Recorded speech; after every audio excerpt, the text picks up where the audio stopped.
Ram, Jai Ram, Jai Jai Ram Om. Shri Ram,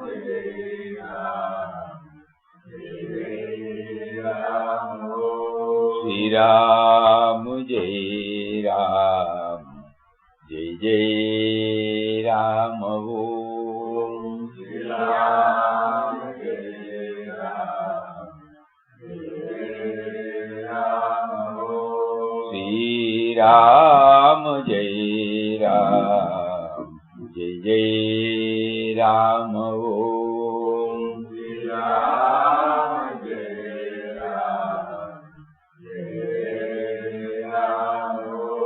Shri Ram, Jai Ram, Jai Ram Om.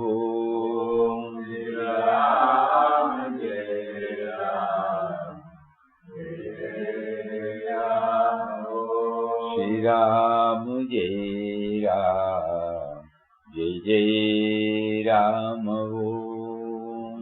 Ram, Jai Ram, Jai Ram Om. Shri Ram, Jai Ram, Jai Jai Ram Om.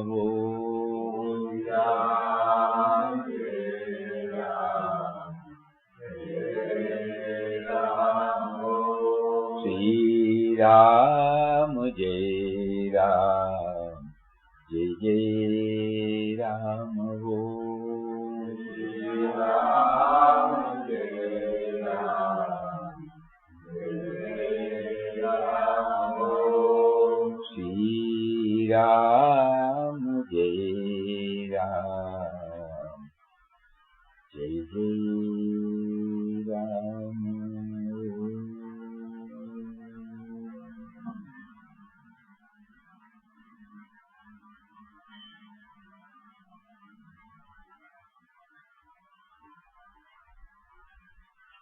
Om Shri Ram, Jai Ram, Jai Jai Ram. Hari Om to everybody.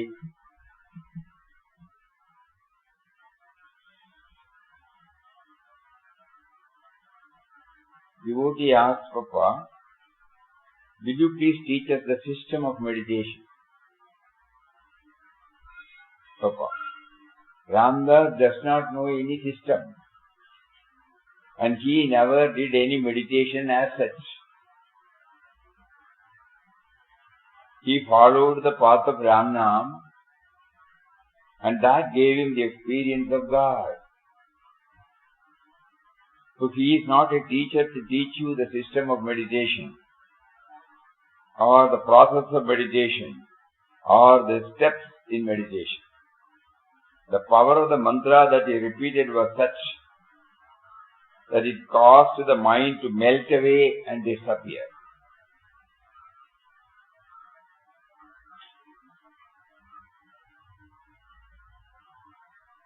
The mere repetition of the mantra did this. The object of repetition is to eliminate the mind. When it is eliminated, the name disappears and you realize you are God. Ramdas sang the name of God so continuously that he was ultimately lost in ecstasy. In that ecstasy, mind completely disappeared, and that ecstasy brought him the knowledge and joy of the self, capital S. Later on, the ecstasy and realization of the self became a permanent experience. Ramdas did not know meditation at all. Papa. Can Papa not give us the power to repeat the name intensely and continuously? Papa. People want everything to be done to them from outside.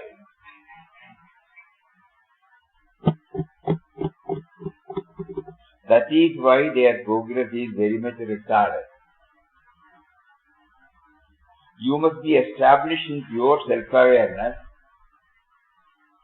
by your own sadhana, though the Guru may awaken you by his touch, and turn your mind towards God within you.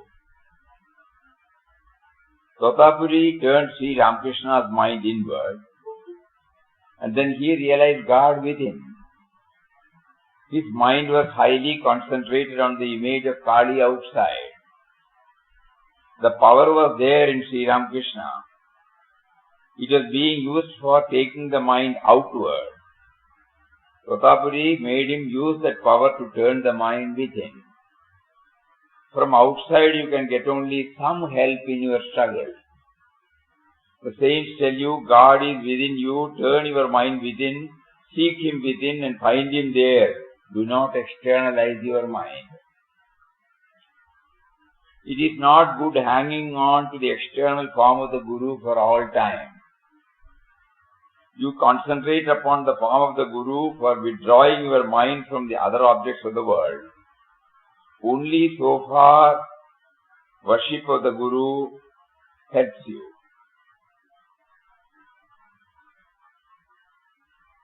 Because the mind cannot at once melt away in the impersonal. Either the form of the Guru or the Guru Mantra must be used for concentration. So long as duality persists, you worship a form. Then the form disappears and you realize you are the Atman. Devotee, we know that God is within, but we are still having lapses in the repetition of Ram Nam. Papa, repeat the name incessantly and give up attachment to worldly things. If you allow the mind to go out, it will be wandering and getting entangled. The repetition will then be only mechanical, and introverting the mind will be impossible.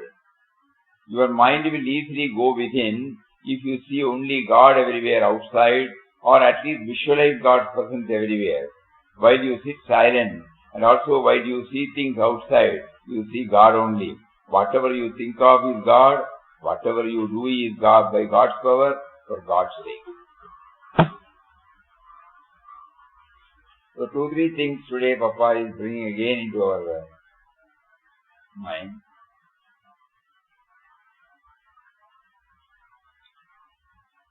First the question was asked about meditation.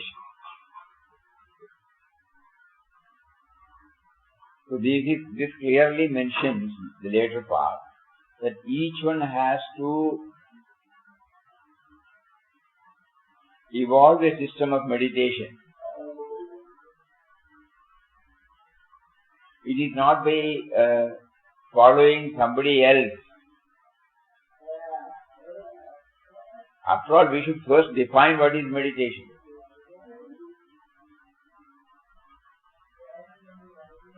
Dhyan. We can say it is contemplation, we can say it is concentration, we can say it is efforts to still the mind, efforts to watch the activities of the mind.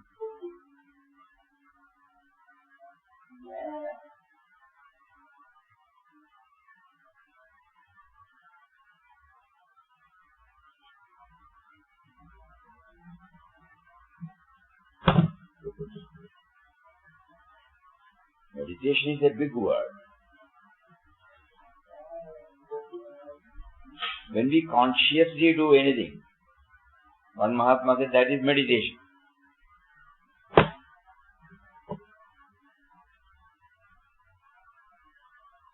That means the ekagrata is there.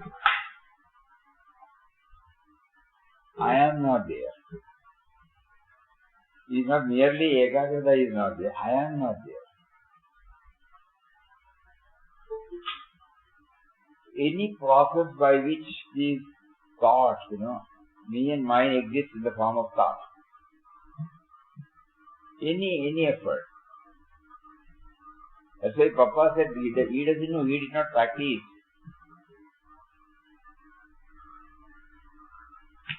When we say Nam Dhyan Seva,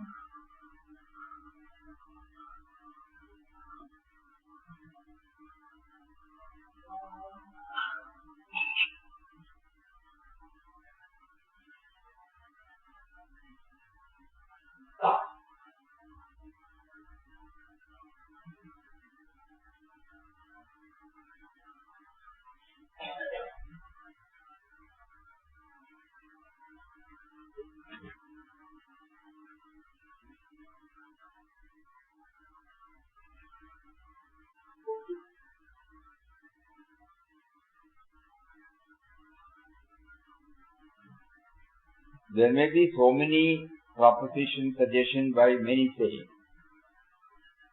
Meditation is one of the greatest arts in life. Yeah. Perhaps the greatest, and one cannot possibly learn it from anybody. That is the beauty of it. It has no technique. Therefore, there is no authority. These are the words of J. Krishna. This is exactly what Papa says here. You cannot follow anybody. When you learn about yourself, now please hear this. When you learn about yourself, watch yourself. Watch the way you walk, how you eat, what you say, the gossip, the jealousy, okay. If you are aware of all that is in yourself, without any choice, that is part of meditation. When you learn about yourself, watch yourself. Watch the way you talk, watch the way you eat, watch the way you walk.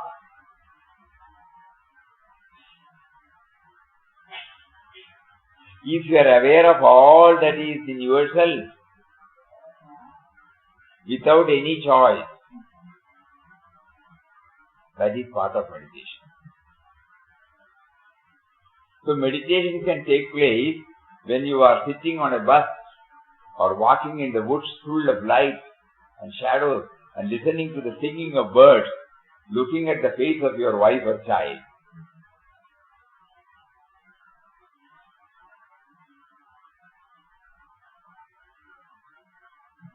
Then the me and mine is not there. The otherness is not there.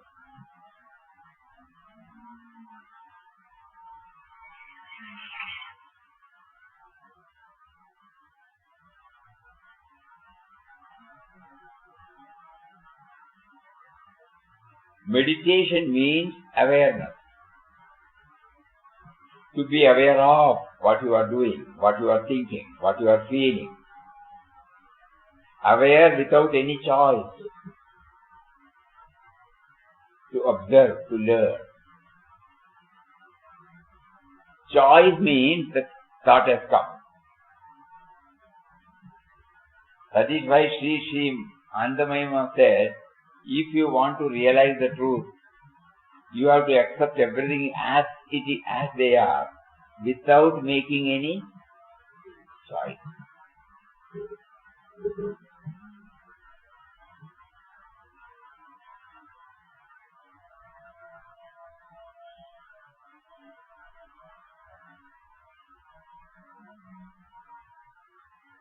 So when we sit for the meditation, morning we are all trying now, no? It is just watching. That also we should not do because somebody has told us to do. The watching is going on all the time, but we are not aware of the watching. So to become aware of, meditation means awareness. Sit silent, detach yourself from the mind and watch its activities. The watcher is the real you, the self-immortal.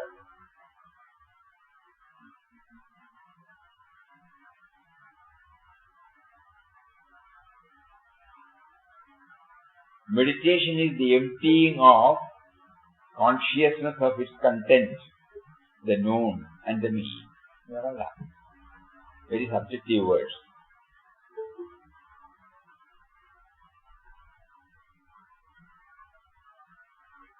Consciousness is a substratum. Pujya Swamiji, in his grammar he has written consciousness, which is called the great void, in which thoughts, feelings and everything are the contents. We are emptying it. What remains is pure consciousness. These are all academic, nice, but we can start going deep within. Emptying of all thoughts. emptying of consciousness of its content. What is the content? The known and me. All that is known by me and the me. So this is one interpretation. So meditation means awareness.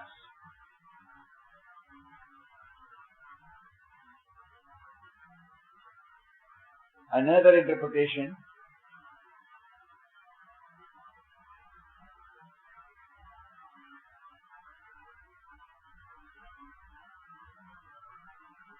anyway, why do we unnecessarily break our head? Simply this much we can understand. It is a process to be evolved by one based upon his temperament. Suppose we are bhaktas, we can feel the Lord is doing it, the Lord is taking it, the Lord is making me to do it. I am not there,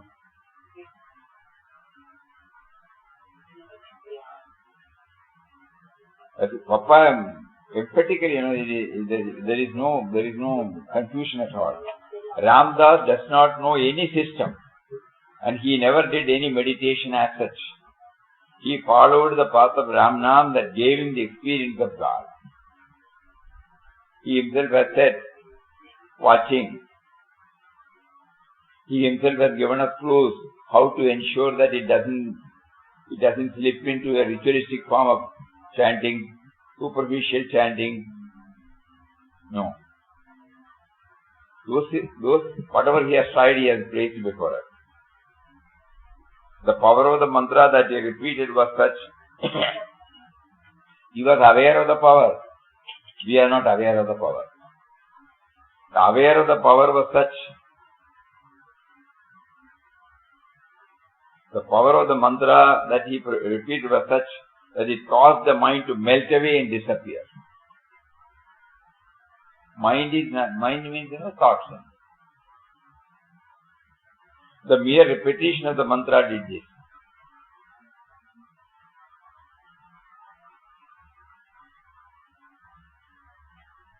If we don't know the background of Papa's sadhana period, we are likely to misunderstand. Was that the only thing he did? No. Along with the chanting, what all he did? There was a total self-denial. There was no craving. There was no other thought disturbing him. Vairagya was at its zenith. Abhyasa and Vairagya were at its zenith. And his individual requirements were reduced to the minimum. And the major time of his waking state was on contemplating and repeating. It was not mere chanting.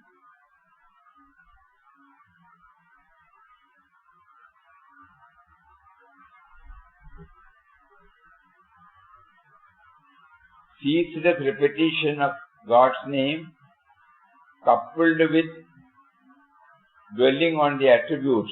This is what he has written elsewhere.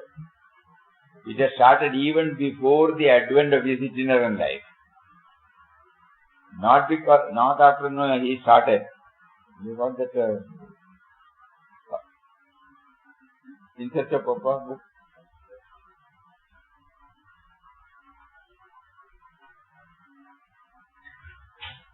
So the power of the mantra that he repeated was such that it caused the mind to melt away and disappear. The mere repetition of the mantra did this. The object of repetition is to eliminate the mind. Slowly he is giving one point, another point, another point. The object of repetition is to eliminate the mind. When it is eliminated, the name disappears and you realize you are God.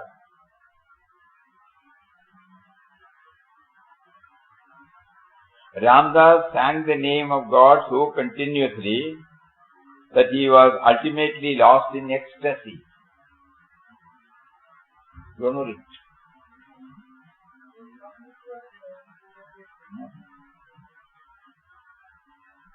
He had said, even before he left for the itinerant yatra, in quest of God, the first yatra, before that, these two were there. Ceaseless repetition of God's name, these are the words, coupled with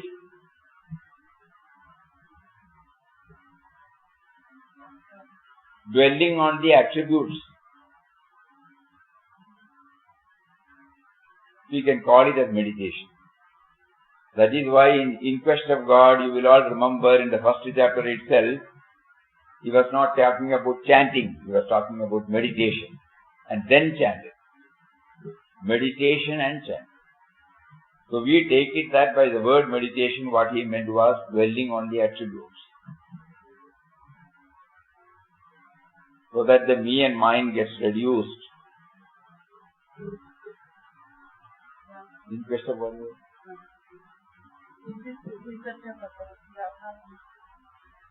It is there. So meditation, the word he has used,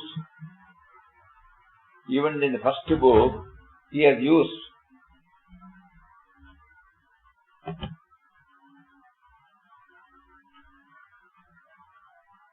the great assurance truth. That what is the great assurance? Despair not, trust me, thou shalt be free. This great assurance truth to the aching heart of helpless Ramdas, like gentle rain on thirsting earth, thenceforward, a part of the time that was formerly totally devoted to worldly affairs was taken up for the meditation of Ram, who for that period gave him real peace and relief. This is how he first says, meditation of Ram. Gradually love for Ram, the giver of peace, increased. The more Ramdas meditated on and uttered his name. You see? That is why he is coupled with.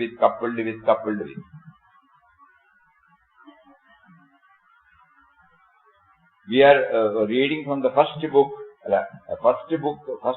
the first book of Papa. First chapter of the first book. Struggle and initiation. Thenceforward, a part of the time that was formerly totally devoted to worldly affairs was taken up for the meditation of Ram, who for that period gave him real peace and relief.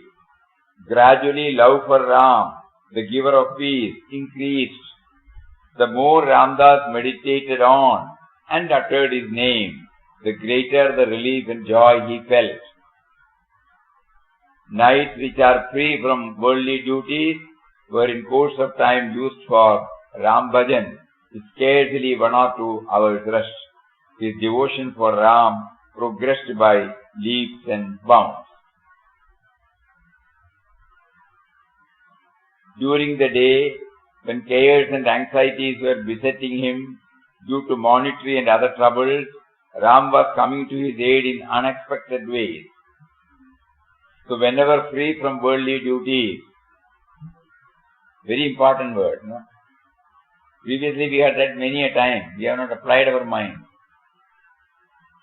So whenever free from worldly duties, be the period ever so small, he would meditate on Ram and utter his name.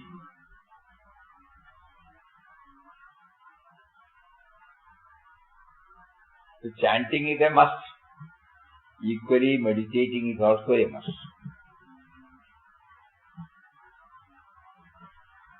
He did not follow. To him, we now understand that when he said, meditate, contemplating upon the attributes. You are everything. You are omnipotent. You are omnipresent. You are omniscient. Like that, you have repeated. You are seated within me. You are making me to repeat. This is called the meditation. He has not said so, but now we put two and two together.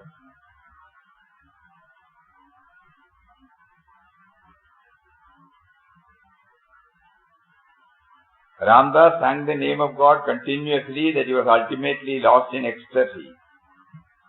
In that ecstasy, mind disappeared. And that ecstasy brought him the knowledge and joy of the self. Later on, the ecstasy and realization of self became permanent experience. Ramdas did not know meditation at all.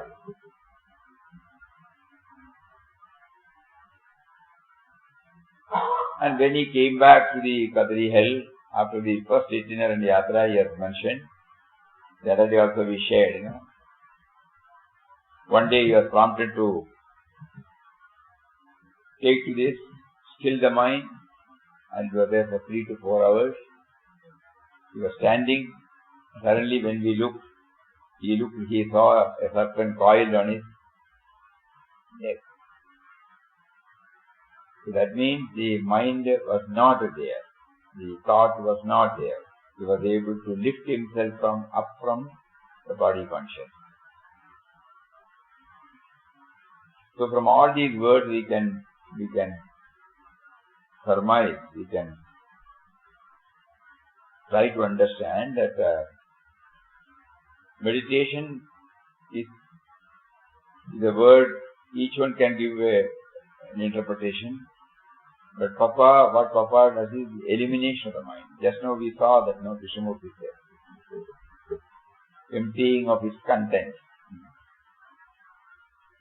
Awareness only. Not awareness of, awareness.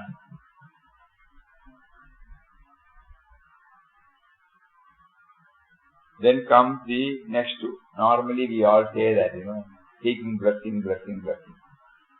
Can Papa not give us the power to repeat the name intensely and continuously? Papa has made it very clear. People want everything to be done to them from outside. That is why their progress is very much retarded. You must be established in pure self-awareness by your own sadhana. Though the Guru may awaken you by his touch and turn your mind towards God within you.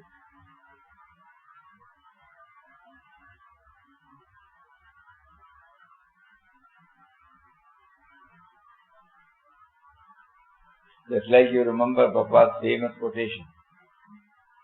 God does not need an intermediary. If you think God can talk through Ramdas, he can talk through you as well. You cannot accuse him of partiality. Switch on the wire for direct communication. Why do you deny him in his heart? But we need an intermediary like Papa to tell us this, So what did he do now? He enabled us to turn our mind with him. That's what he says. The Guru's presence is relevant. But he is giving you and me, the directions.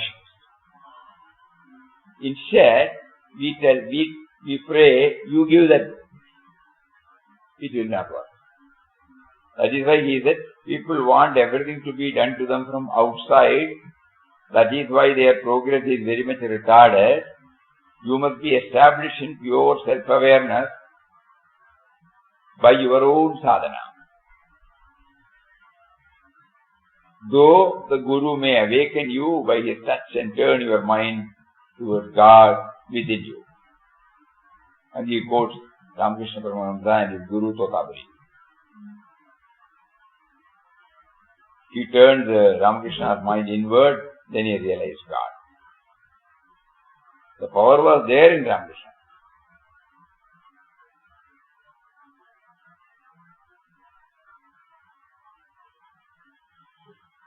It was being used for taking the mind outward.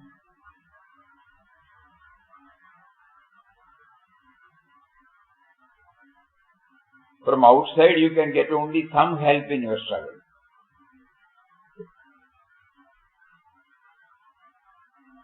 Saints tell you God is within you, turn your mind within, seek Him within and find Him there.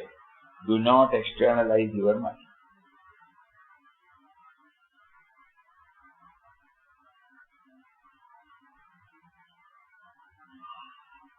All are relevant. External worship is also relevant up to a point. Just like until we meet Papa, until we don't know that we don't need a intermediary.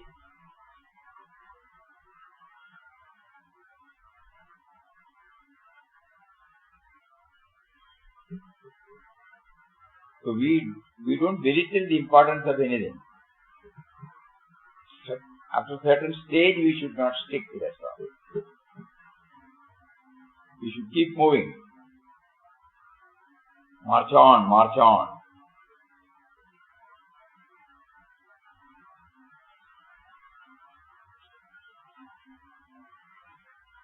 That is all he says. Then again, to make it more clear, he says, it is not good hanging on to the external form of the Guru for all time.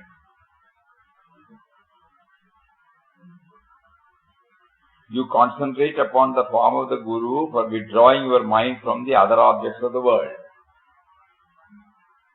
Only so far worship of the Guru helps you, because the mind cannot at once melt away in the impersonal.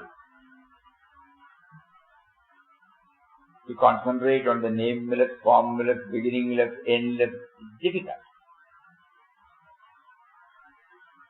Because our mind has been used, our mind has been habituated to concentrate on an object. It cannot concentrate on a void, on nothingness. So we need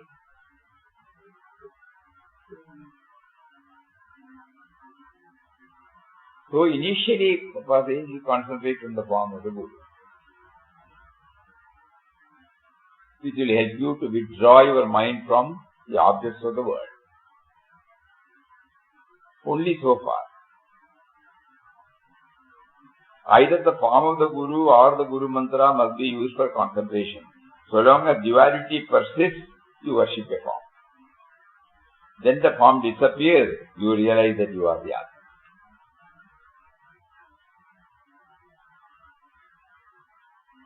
Again, the devotee says, we know that God is within. Practical problem faced by devotees. No? But we are still having lapses in the repetition of Rama.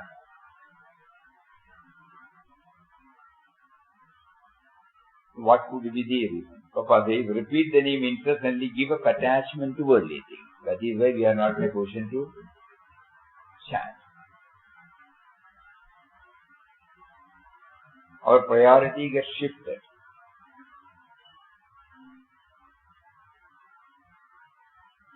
So this is not practically possible for all of us.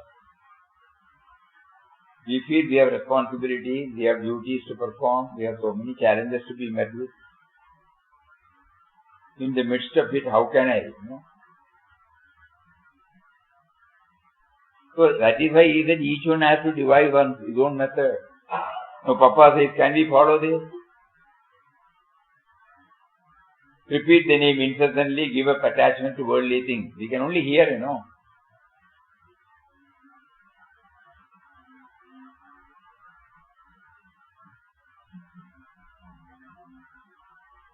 If the room key is not found, we are upset even now, Because in the mind space, there is a space for all the objects.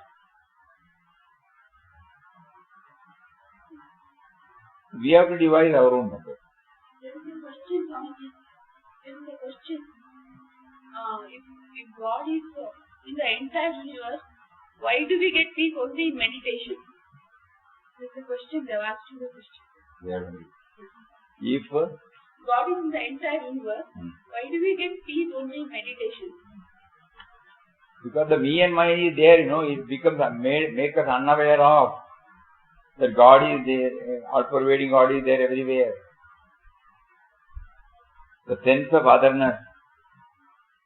I am limiting my potentiality to me and mine. The small self in me is limiting my infinite potentiality. So I don't get peace. So it is all, to put it bluntly, the me and mine is the basic. That is the biggest hurdle.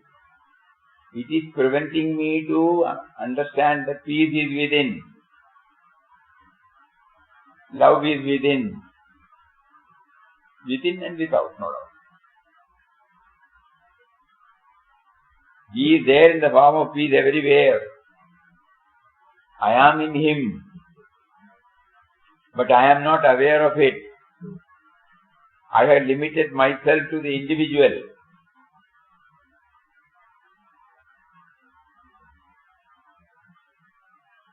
So that is why we feel that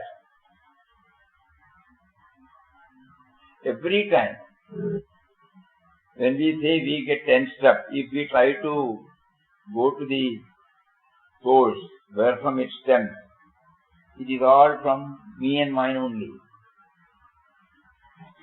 That is why just now we read, to accept everything as they are. That is called peace, without choosing anything. Highest stage. So we have to devise, based upon our own limitation, we have to devise our own. And since like Him we cannot deny everything to us, our body and mind are used to certain comforts. So self-denial is out of question. It all can be heard. Somebody says we can hear, that's all. Unless and until we shift our priority and He guides us from within to shift the whole thing to Him.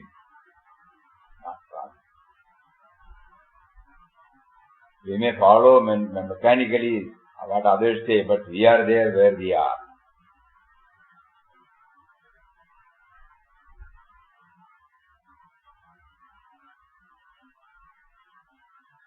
So what exactly happens in the meditation? The me and mine takes at least for a try, for a few seconds, or in the case of some blessed ones, minutes. It keeps itself away. Immediately we feel peace. So we start thinking now. As soon as me and mine come, peace is covered. Peace is inside. Not only inside, it is everywhere.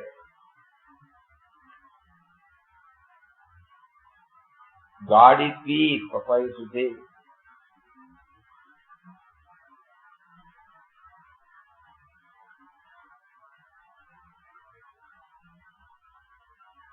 So repeat the name incessantly, give up attachment to worldly things. You can try, from 100 to 99 can we bring. If you allow the mind to go out, it will be wandering and getting entangled. The repetition will then be only mechanical. And introverting the mind will be impossible because of the attachment to the objects. Just because we hear satsang, we will not be able to get detached. Unless we keep on going through this, that it is ephemeral, it is not going to give me the joy, it gave me joy, I am looking back to my own life, and I am finding that at one time one object gave me joy, the same object does not give me joy now. At one time one particular type of situation or experience gave me joy, now it is not giving me. So this truth I have to realize, then only the shifting will take place. Not by hearing. I think this is there in there, no? Somewhere? Yeah. Individual sadhana should be individual. It is not good hang. must have a sadhana independent. Huh? You must have a sadhana which is Independent. not dependent. You must have a sadhana which is independent. All these things may help us a little. That's why he was very blunt, Papa is very blunt. He doesn't say, what I hear, if you do that, you will get no. We know that God is within, but we are still having lapses. Repeat the name incessantly, give up attachment to worldly things. If you allow the mind to go out, it will be wandering and getting entangled. The repetition will then be only mechanical, and introverting the mind will be impossible. By hearing this, none of us need to get demotivated also, no?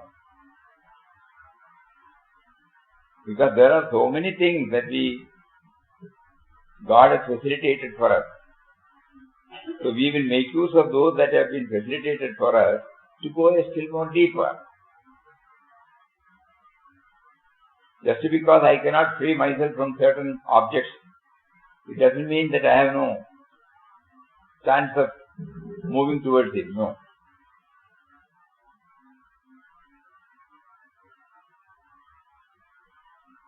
So available, whatever is available, depending upon my temper, my equipment, the limitation of the equipment, and by my sincere prayer, a prayer from the bottom of the heart, and God reveals a technique for us, accommodating all these.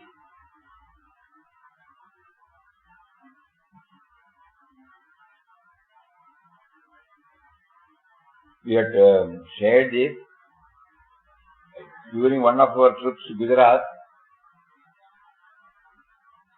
We were taken to an ashram. The saint was not there. He had dropped the body many years ago. Then we came to know he was an ordinary person like an ordinary grihastha, with all the limitations. One day when he was sitting in a railway station, waiting for a train, intensely something must have taken place.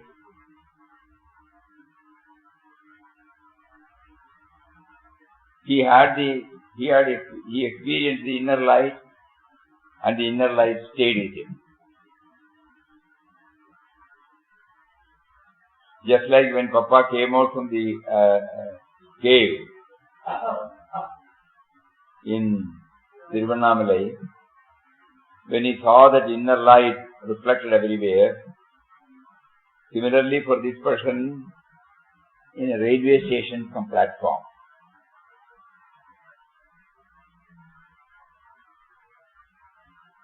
That means he must have been trying. He must have been intensely praying to God.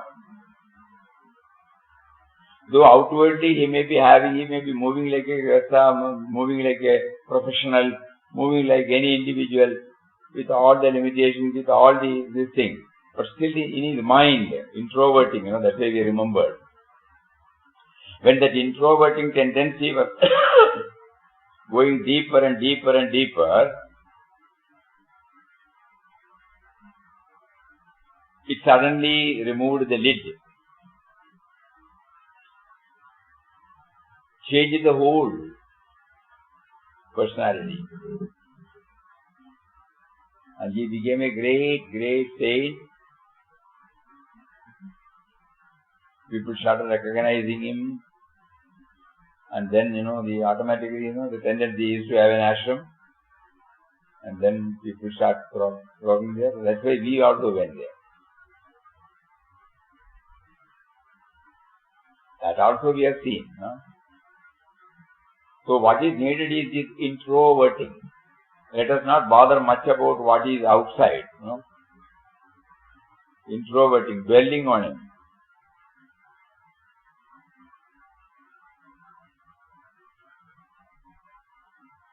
The repetition will then be only mechanical. Introverting the mind will be impossible. Your mind will go easily within if you see only God everywhere, outside, or at least visualize God's presence everywhere.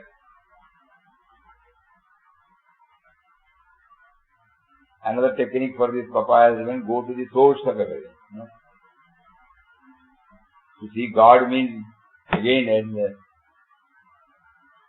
how am I to see God in a mat? How am I to see God in a chapel?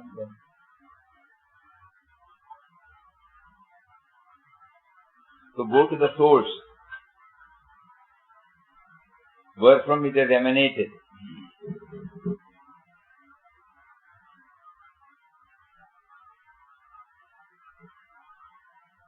When you sit silent and also while you see things outside, you see God only. Whatever you think of is God. Whatever you do is by God's power for God's sake. That is the state he says he will reach.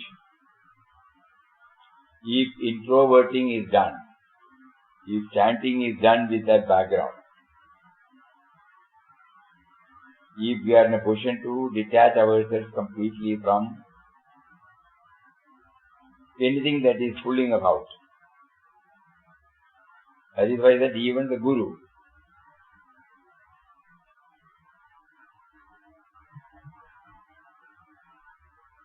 he has served us. You remember, his father came, he saw his state, he went inside and told him, a sannyasi has given this mantra, take it, you will have peace. And immediately he repeated the mantra, he took it as an initiation, named him as his Guru Path. But after that, we have never found,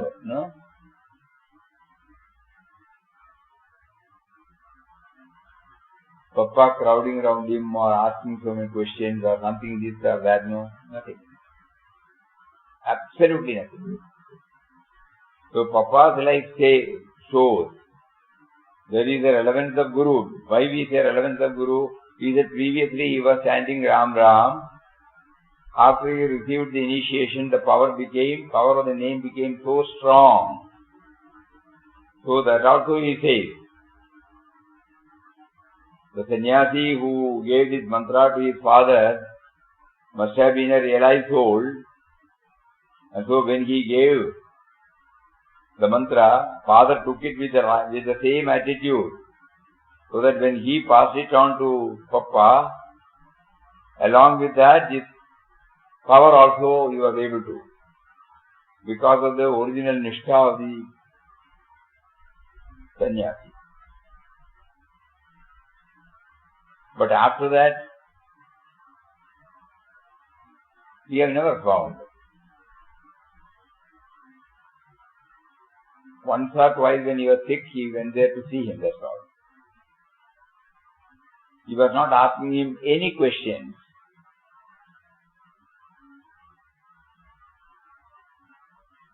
He was asked to repeat the name. When he started repeating the name, all other things followed because there was only one purpose. That is why in the same tone he told Pujya Swamiji, if there are doubts lingering, take it that you have not properly chanted the name.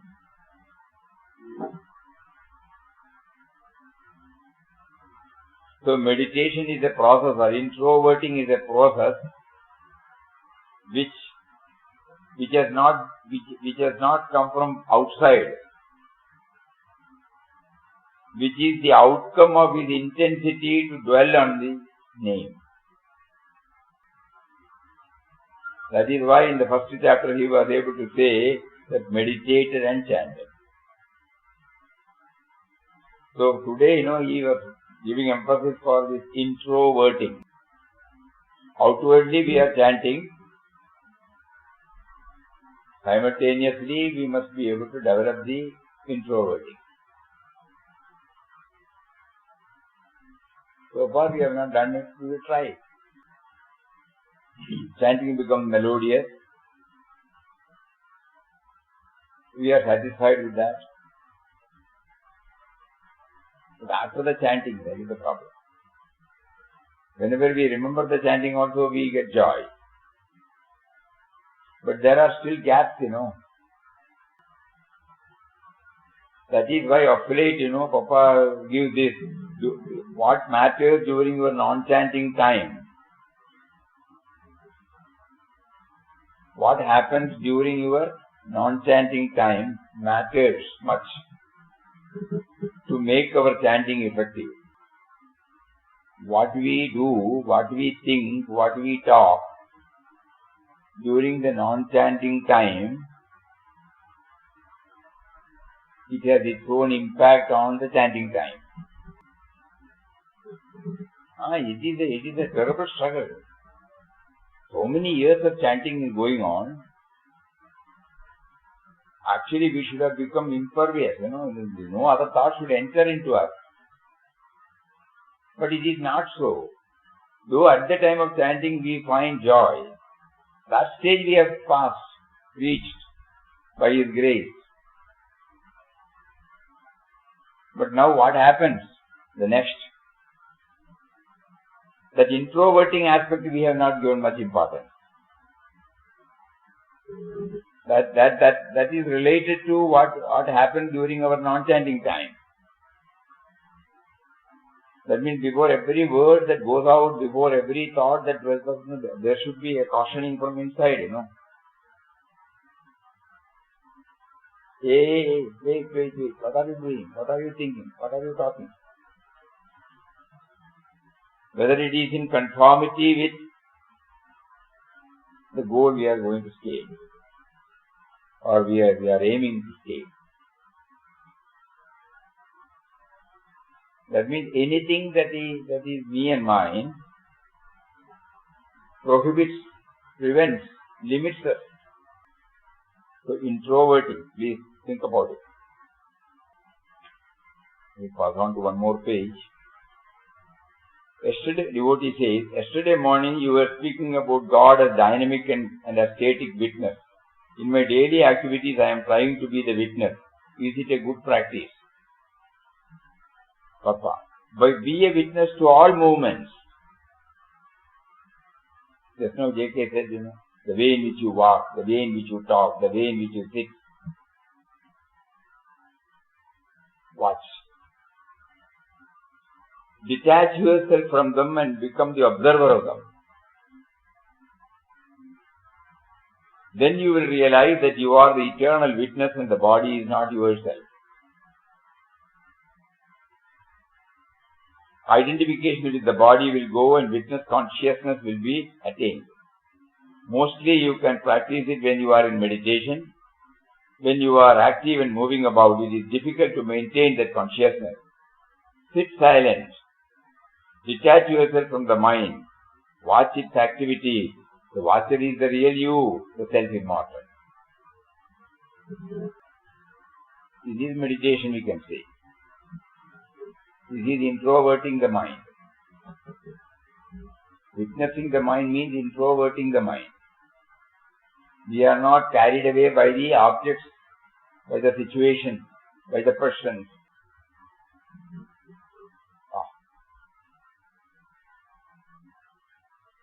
When the mind has worries, you say, I have worries.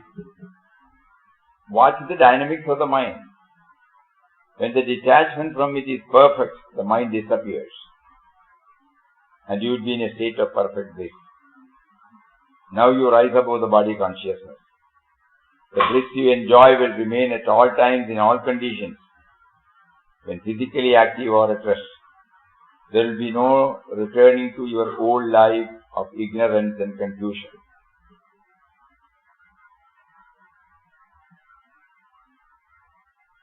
We have seen many persons, when they are involved in a particular work, we may be chatting, we may be talking, somebody may be chatting, somebody may be talking, it doesn't disturb. And the work, what he does is purely a selfless work. It's joy to witness them. He must be deriving the joy, when he is involved in that work. He must be equally deriving the joy God has blessed his mind not to go here and there. Consciously doing. So that means he is not aware of anything else. Even if we mock at him, even if, he is not disturbed.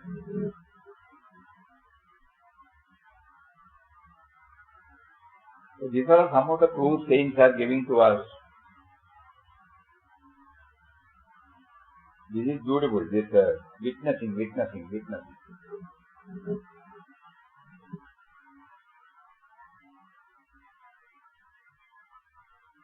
When we take a glass, when we keep the glass, when we pour water, and then when we drink, we cannot try, These are all things we can try, not merely hearing and going. We will be meticulous. There may be lapses, once or twice, but overall, by and large, our life will be,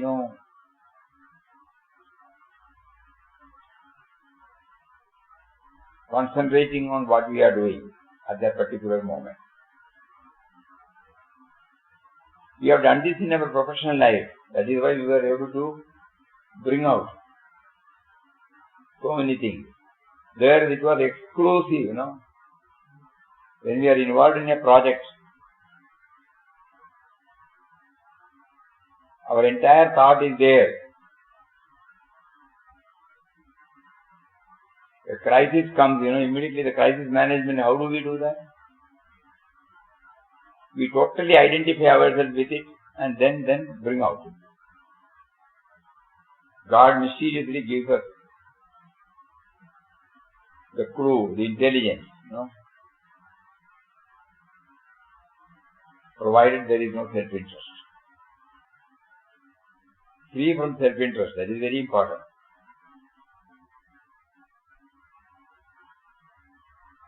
Because otherwise witnessing will not be possible. I am there, Whereas I am to be witnessed. Automated. So these are some of the clues today Papa chose to give us. Introverting the mind. Something about meditation.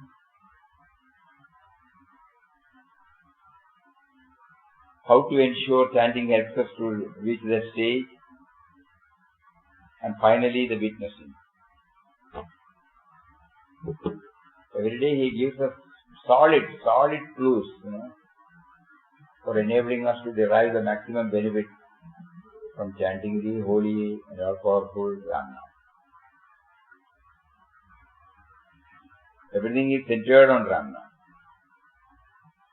That we should not lose sight of. If the name has to stop, it will stop by itself. After its work is over, it will stop by itself. But we don't have to do anything.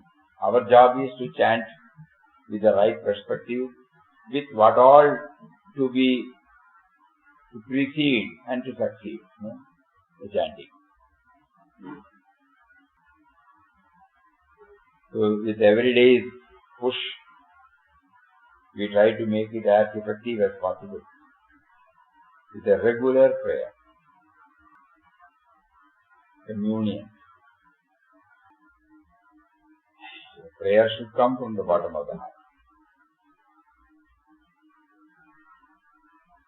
That is why he gives the struggle. Otherwise we will not pray, When everything is alright, why should we pray? We will put hurdles and we feel the struggle and proportionate to the intensity of the struggle, we will pray from the bottom of the heart. How long are you going to keep me like this? Is it nice on your part? We make use of it for our local listening. I remember Chidambarayar's prayer to Lord Rama here, on the Shodashi day of Puja Swamiji's. It was all raining, very heavily raining. So he wrote a 4-line sloga and kept it in Lord Rama's feet. There he says the meaning is this: if you cannot prevent the rain on this particular day, it is only a discredit for you.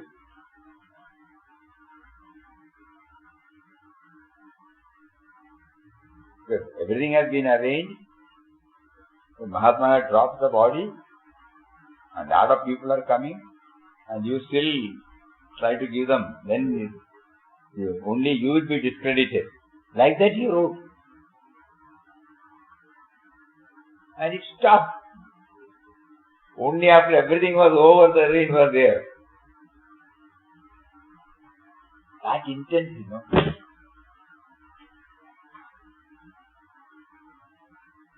Two, three people came and said, we will, we accept, whatever comes, okay. But there are many bhaktas, earnestly feeling. In Trivandrum there is a Vinayaka temple. So they telephone to somebody and ask them to do, one coconut should be offered.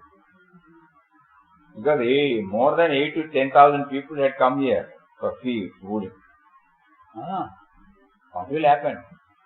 One pandal here, one pandal there. So many, no? It would have been a great confusion if had it rained like yesterday. Yesterday it was very heavily raining.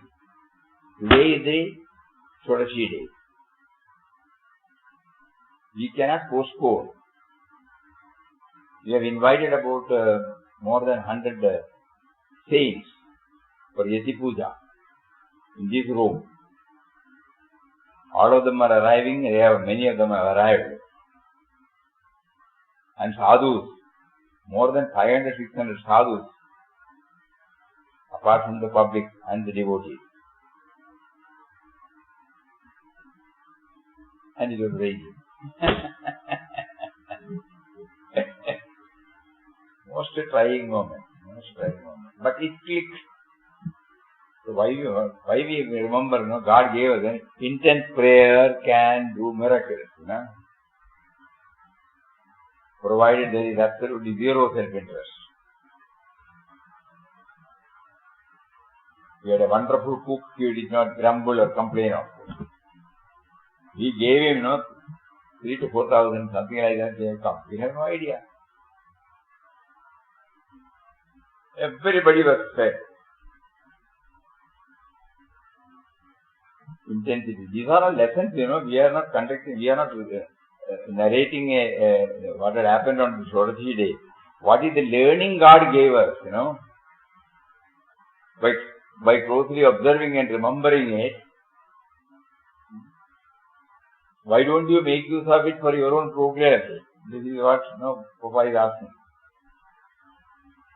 I showed you, through a devotee, when I made him to pray deeply, I stopped the rain, averted all those inconveniences, and I made you to observe.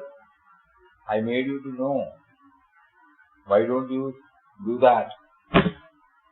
We plead, we want to, but we have not reached that maturity to pray. But try through prayer, not by any other effort. Intensify your prayer. Thy glory, thy glory, thy glory. Like that we will try. Hari Om. Om Shri Ram. Jai Ram. Jai Jai Ram. Om Shri Ram. Jai Ram. Jai Jai Ram. Om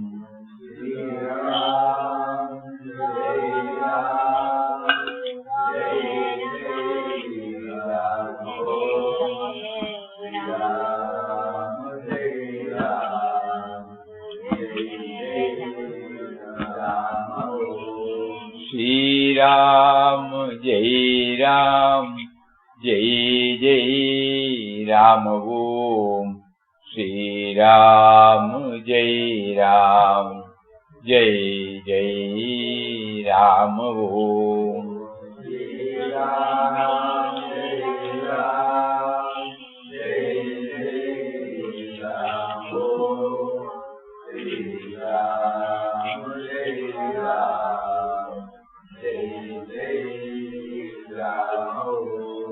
Sri Ram, Jai Ram, Jai Jai Ram. Om Sri Ram, Jai Ram, Jai Jai Ram.